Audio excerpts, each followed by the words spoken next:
Hello, my sweet friends. It's nice to see you again. Come along and read with me.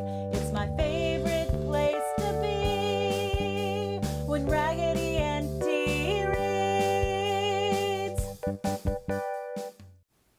Working to make a change. Hello, my sweet friends. Welcome back to the Book Nook. I'm Raggedy Auntie, and the Book Nook is one of those places that feels very wonderful and very safe to me.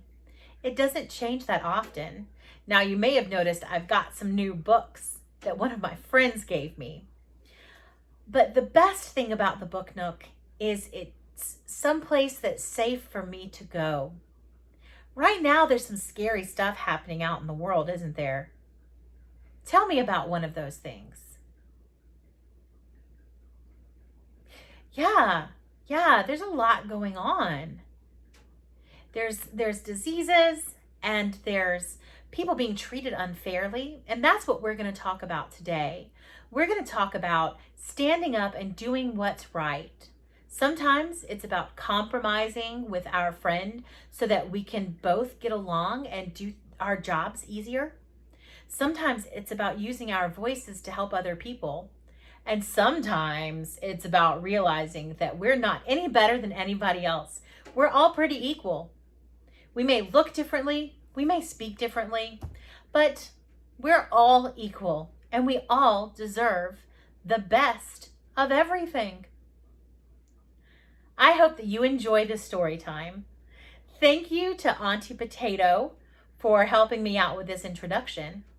Now let's get going on our first book.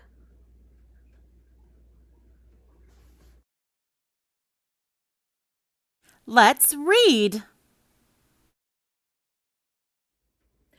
Auntie Potato is joining me for this introduction and for our very first story. It's one of Aesop's fables. Some people call him Aesop. I grew up calling him Aesop, but I guess both names are equal. A fable is a story that has a lesson attached to it. Let's see what the Book Nook has for us today. Oh goodness, I lost my page. This one is called The Hounds in Couples. Now, couples in this instance means pairs. And you might notice that quite a few of the words in this story are a little old-timey words, but that's okay. I'll explain them as we go, and we'll talk about it afterward. A huntsman was leading forth his hounds one morning to chase, and he had linked several of the young dogs in couples to prevent their following every scent and hunting disorderly as their own inclinations and fancy should direct them.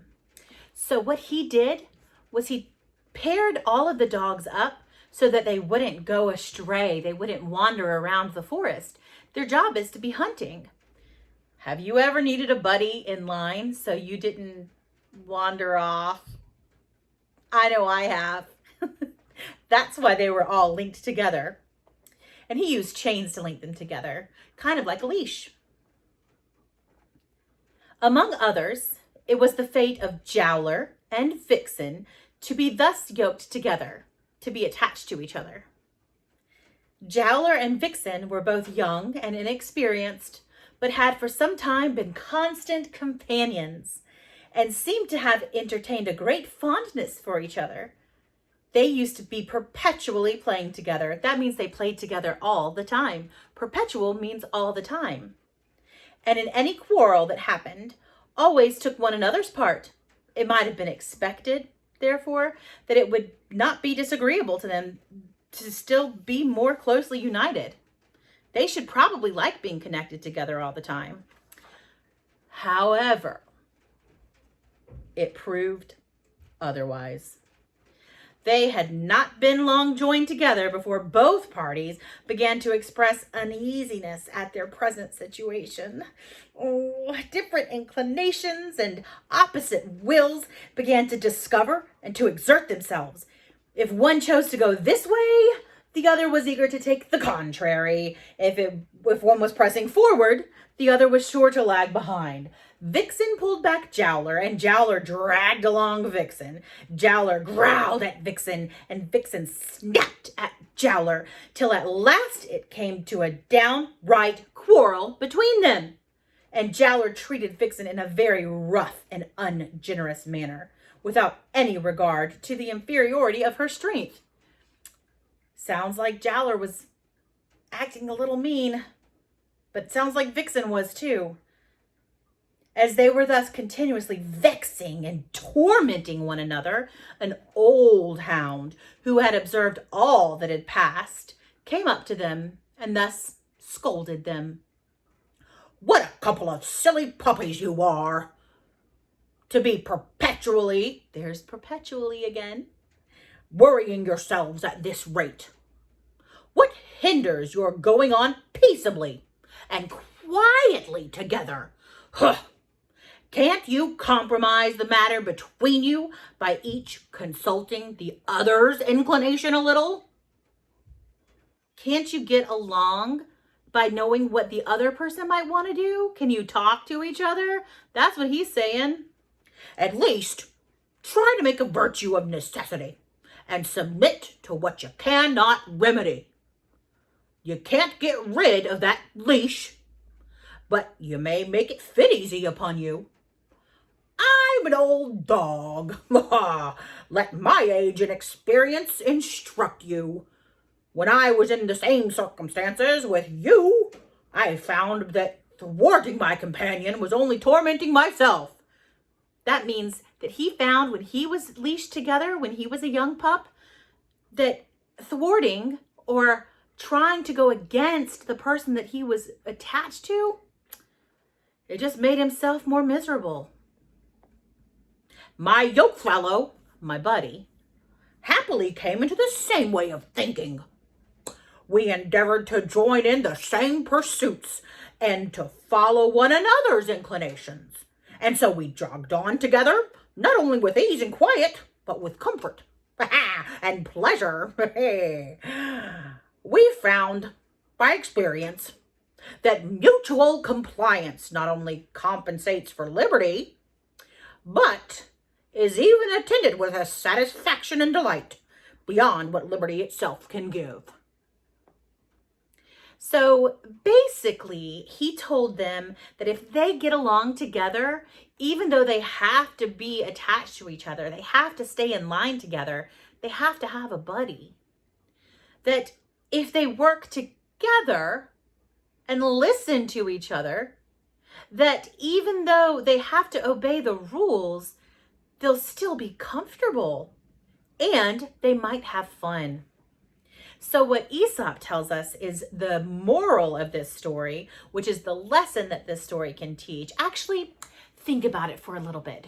What lesson do you think can be learned from this story?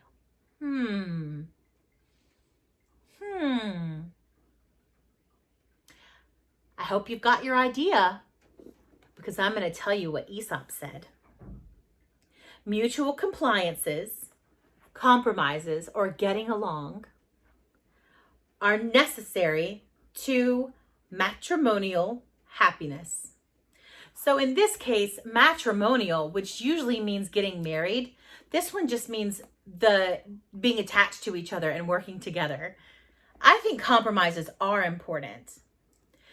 I think that it might be nice to ask somebody what kind of compromises or what things they've done or given up or learned to do differently to get along with people around them.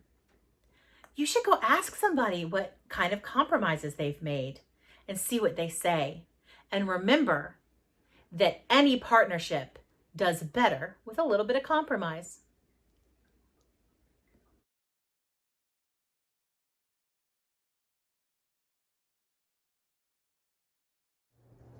Hello, my sweet friends. Are you ready to get moving? I've got Raggedy Bear here joining me. Today we're going to do a mirror exercise. I want you to do everything that I do. We're gonna start slow, but we might speed it up. Are you ready? Let's begin. First, I'm going to take my right hand and hold my palm out directly toward you. And then I'll move up slowly, slowly, slowly. I'm going to keep raising my hand over my head until it's all the way up. And you might not be able to see it, but it's up there. And then I'm going to pull it down very fast. Let's do that again. Reach with our right hand, reach with our right hand. Go, go, go, go, go, and pull it down fast. Now we're gonna switch hands and do it again. Take your left hand with your palm facing forward and move it all the way up, all the way up, all the way up, and then move it back down fast. And we're gonna repeat it there too. Up, up, up, up, up, and back down fast. Can we do both hands? I bet we can. Let's raise those hands in the air. You can wiggle your fingers, raise them up, up, up, and this time we're gonna leave our hands up there and we're gonna reach, reach, reach. Can you feel it in your shoulders and in your back and in your hands and in your elbows? You can give it a little wiggle if you want to. Keep reaching, keep reaching. We're gonna reach for the stars together, and then we're going to bring our hands out, out, out in the shape of a T and all the way down. Good job. Now we're going to bend our knees and stand back up. Bend our knees and stand back up. Now the people that we've been talking about, I'm going to keep moving, bending my knees and standing back up, but we're going to talk about the folks that we have recognized the past couple of weeks. Did you notice that there's a lot of marching that happens? Dr. King marched in the 1960s for civil rights, and people still march to this day. So we're going to pick our knees up and start marching.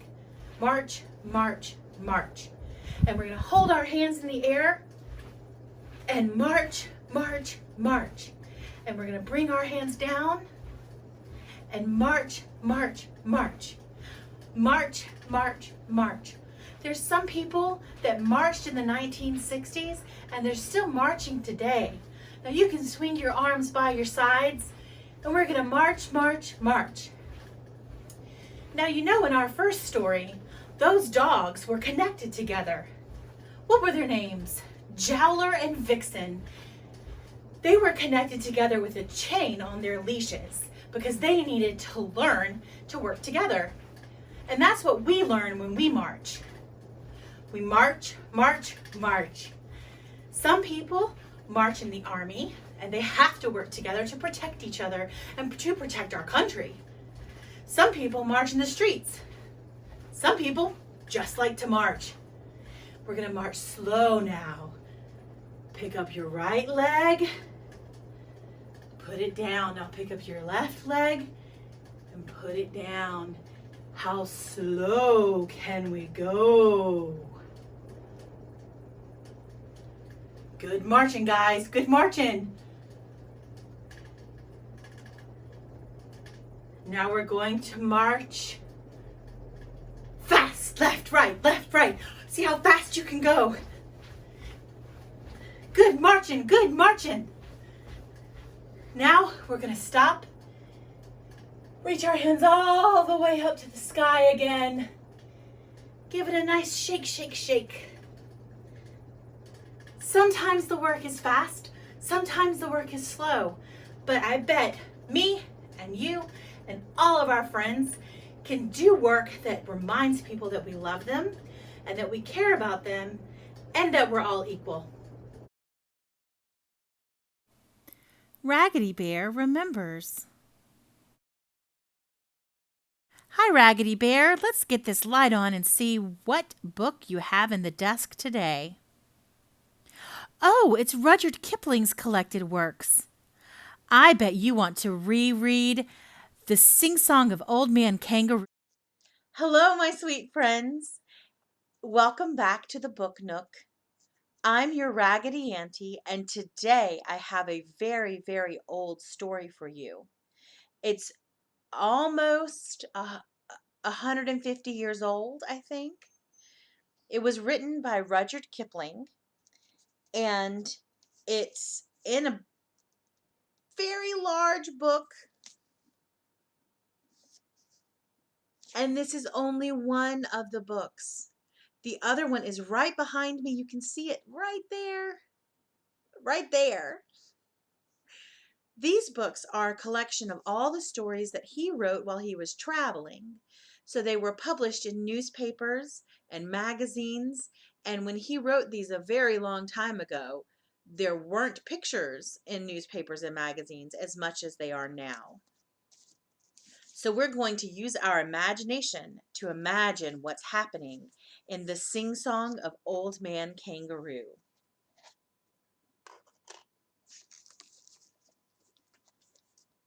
Not always was the kangaroo as we now behold him, but a different animal with 4 short legs. He was gray, and he was woolly, and his pride was inordinate.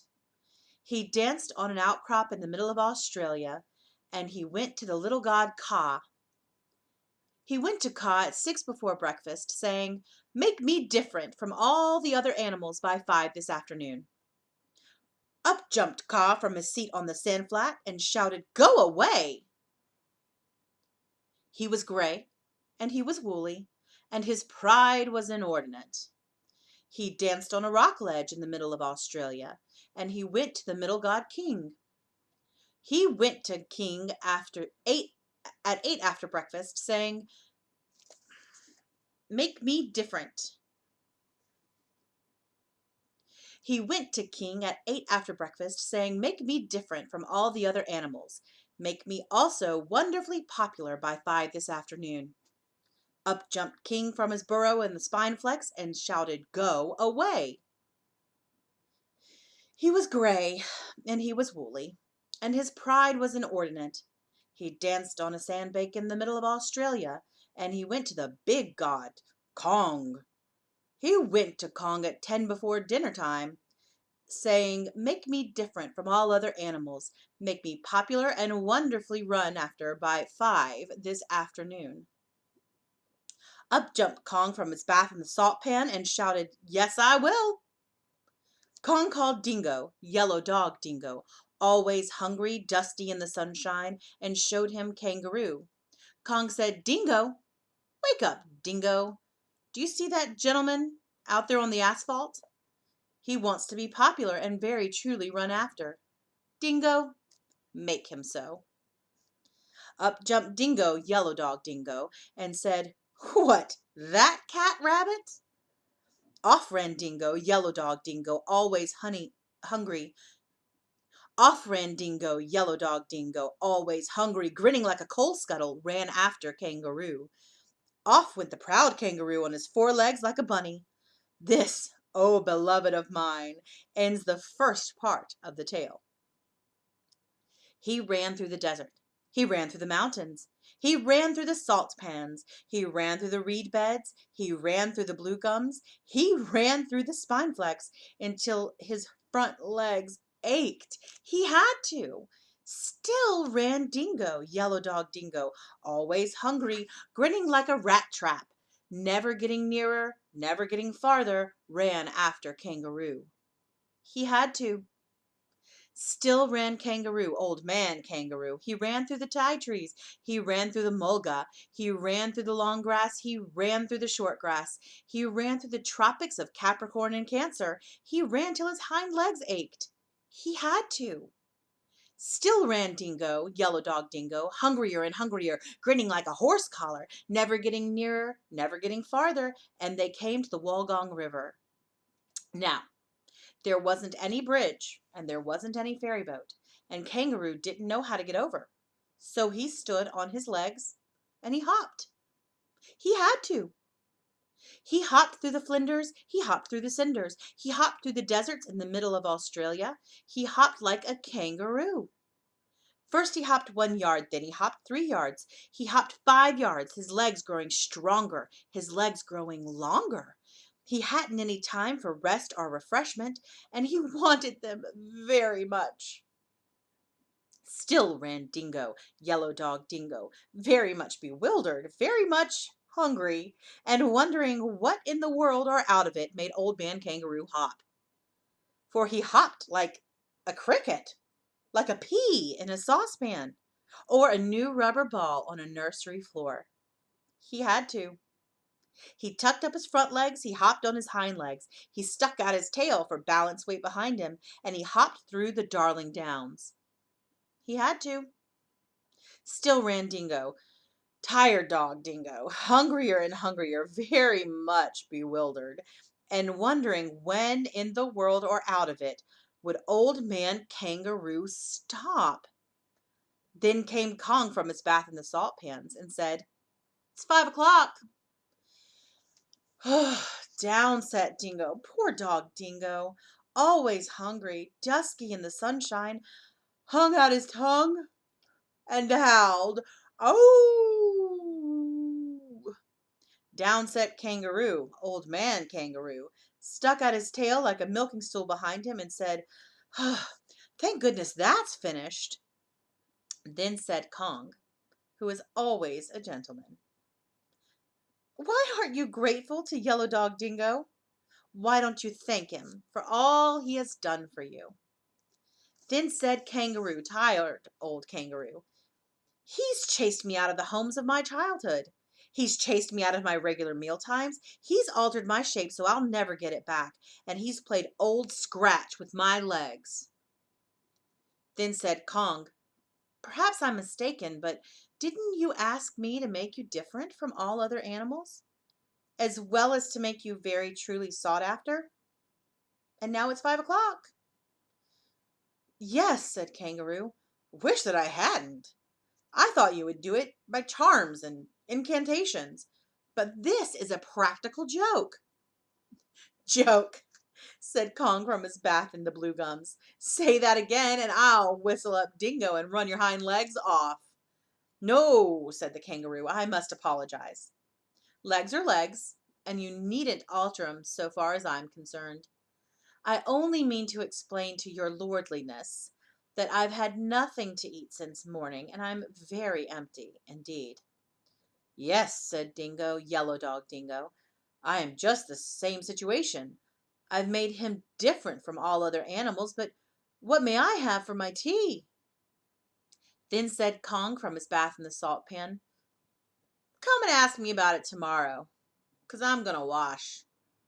So they were left in the middle of Australia, Old Man Kangaroo and Yellow Dog Dingo, and each said, "This is your fault." Thank you for joining me today. I hope you stay happy, stay healthy, and keep reading. Wow, what a great story Raggedy Bear remembered today. I just love the Just So stories.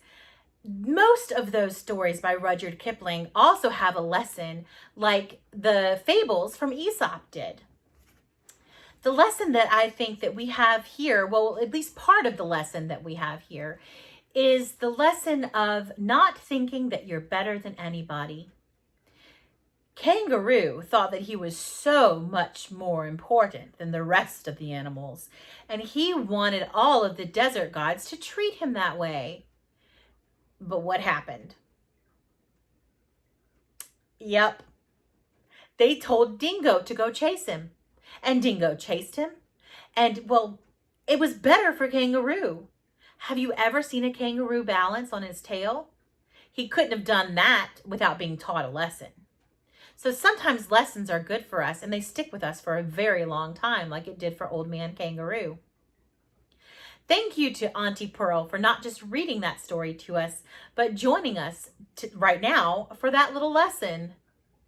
I'm so glad that we can learn from all these stories from a long, long time ago. And we have more of those stories coming up later.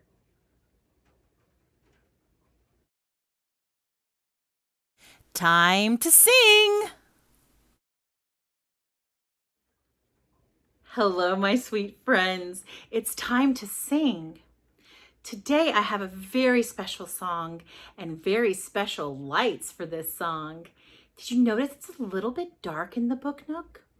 That's because it's time for a campfire. Now, this song was taught to me at a campfire by my friend Melinda, and I want to teach it to you. The chorus goes like this. First, I'll say the words. Stand up and be heard. Now you say them or sign them. Stand up and be heard. Good job. One little life can change the world. Good job. The next part is stand up and be heard. One little song can change the world. Good job. Well done.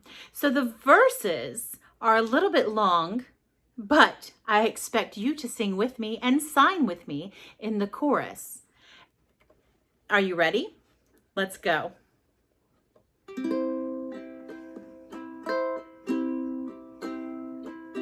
Some heroes can fly, others don't need to. Some can stretch from here to there, and they lead the way to somewhere. What they dream and what they do inspire us all to see it through. Get ready. Stand up and be heard. One little life can change the world. Stand up and be heard. Song. One little song can change the world. Again. Stand up and be heard. One little life can change the world. Stand up and be heard. One little song can change the world. My mom, my aunts, and my community help me when I'm in need, like Rosa Parks and Dr. King. They help us believe in something. Some don't think like others do. It takes some courage to do something new. Stand up and be heard. One little life can change the world. Stand up and be heard. One little song can change the world. Back to life. Stand up and be heard. One little life can change the world. Stand up and be heard. One little song can change the world. Sometimes it's hard to take a stand when we know that we just have to. So close your eyes and lift your hands and shout the words you know are true. For all the people who need your voice, find your brave and make that choice. Stand up and be heard. One little life can change the world. Stand up and be heard. One little song can change the world again. Stand up and be heard. One little life can change the world. Stand up and be heard. One little song can change the world. One little song can change the world. Thank you for singing with me. And remember, one little life, and your little song can change this world. Let's read again. Our very last story is coming up, and Auntie Pearl is here to help me tell it. Now, we've been talking quite a bit today about the right way to treat people and how to make sure that we don't ever put ourselves above somebody else just because we might be better at something than they are, because we're pretty sure that they can do something better than us too, right? Our last story comes from a very special book that was purchased for me by someone that I don't even know. This person chose to remain anonymous, which means unknown, because they wanted you to have some wonderful traditional Chinese stories. Now, this comes from a time when people in China hunted for their food and there were lots of wild animals. So there's definitely some references to how people used to get their food with hunting in this story. But we have to remember that that's still how a lot of people get their food. It's called The Three Rhymesters. Once there were 3 daughters in a family. The oldest one married a physician. The second one married a magistrate. But the third, who was more than usually intelligent and a clever talker, married a farmer. Now it chanced, once upon a time, that their parents were celebrating a birthday. So the 3 daughters came together with their husbands to wish them long life and happiness. The parents-in-law prepared a meal for their 3 sons-in-law and put the birthday drinks on the table. It was probably a bunch of really good juices and some spring water and maybe some ale or wine. But the oldest son-in-law, who knew that the third one had not attended school, wanted to embarrass him. "It's far too tiresome," said he, "just to sit here drinking. Let us have a game. Ha ha! Each one of us must invent a verse, one that rhymes and makes sense, on the words in the sky, on the earth, at the table, in the room. And whoever cannot do so must empty 3 glasses as punishment." Now, I don't know about you, but 3 glasses of anything, even fresh spring water, is a lot to drink at one time, and it might make my tummy hurt. That's not very nice of the oldest son-in-law. Let's see what happens. All of the company were satisfied, only the third son-in-law felt embarrassed and insisted on leaving, but the guests wouldn't let him go and obliged him to keep his seat. Then the oldest son-in-law began. "I will make a start with my verse. Here it is. In the sky the phoenix proudly flies. On the earth the lambkin tamely lies. At the table through an ancient book I wade. In the room I softly call the maid." Oh, they loved that verse. But the second one continued. "And I say, in the sky the turtle dove flies around. On the earth the ox paws upon the ground. At the table, one studies the deeds of yore. In the room, the maid, she sweeps the floor. Oh, wow. But the third son-in-law stuttered and found nothing to say. And when all of them insisted, he broke out in rough tones of voice. In the sky flies a leaden bullet. On the earth stalks a tiger beast. On the table lies a pair of scissors. In the room I call the stable boy. The other two sons-in-law clapped their hands and began to laugh loudly. Why, the 4 lines don't rhyme at all, they said. And besides, they don't make sense. A leaden bullet is not a bird. The stable boy does his work outside. Would you call him into an inside room? Nonsense, nonsense. Drink. Yet, before they had finished speaking, the third daughter raised the curtain of the other room and stepped out.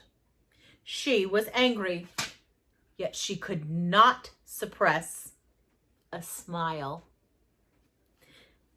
How so do our lines not make sense? Said she. Listen a moment, and I'll explain them to you. In the sky, our leaden bullet will shoot your phoenix and your turtle dove, and we will feast for dinner. On the earth, our tiger beast will devour your sheep and your ox for his dinner.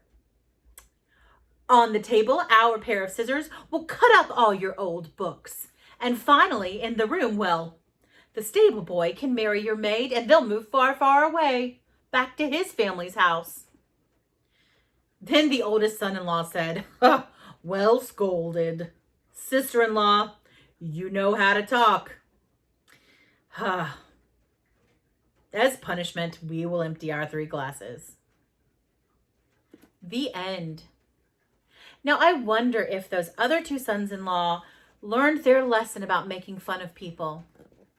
I really hope they did. And I'm very proud of the youngest daughter for standing up for what's right. We can all learn a lesson from the youngest daughter. And she did it with joy and with reason and with some pretty clever talking. Thank you for joining me today. I hope that you stay happy, stay healthy, and keep reading. Bye-bye.